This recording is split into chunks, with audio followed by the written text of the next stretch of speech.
Traders, FX Pip Collector here. Today is Friday, October 18th, and I'm going to be analyzing the Euro-US dollar starting on the monthly, working my way all the way down to the 1 hour time frame for the full top-down analysis. But first, don't forget to check out my website, fxpipcollector.com, if you'd like to get access to my swing trade signals, my daily members-only live streams on Zoom, and my 34-video trading course, all included for only $30 per month.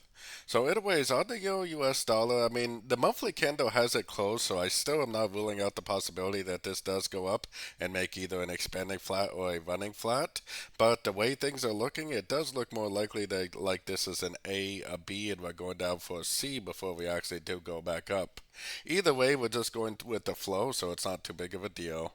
Heading down to the weekly time frame. On the weekly, it definitely does look like this is an A, this is a B, and we're probably in like a five-way pattern to the downside for a wave C. So, like I said, we're just going with the flow anyway, so we're definitely looking for shorts on shorter time frames. Going down to the daily time frame. So on the daily, we pretty much for several weeks now, we've been doing nothing but looking for shorts. I still do not see like a higher low or a breaker structure on any of my roadmap time frames, so I personally am definitely still looking for shorts in a downtrend. Taking it all the way down to the 4 hour time frame. Now on the 4 hour time frame is where you can start to see this move down as a trend. You can start to see the lower lows, lower highs that make up this move. This whole move down is either a wave A or a wave 1. And until we actually get a break of structure on preferably like the 8 hour to 4 hour time frame, this trend is still active, and there's really no reason to say that this could not continue to make those lower lows, lower highs. So for now, definitely still looking for shorts in a downtrend. So taking it all the way down to the 1 hour time frame. On the 1 hour time frame, we don't have any breaker structure, even on the 1 hour. So I have my Fibonacci retracement on this last push down right here.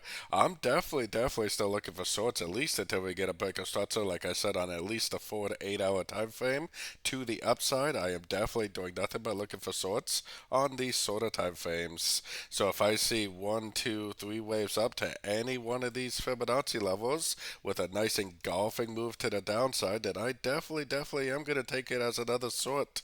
The trend is your friend, and if you've been trading to the short side for the last several weeks, following along with my videos and taking my advice, which is going short at the end of every single 3 wave pullback that you see, then you definitely have been seeing some very nice profits, I would imagine. So what am I doing right now? I'm doing the same thing I've been doing for several weeks now, which is looking for shorts at the end of 3 wave pullbacks.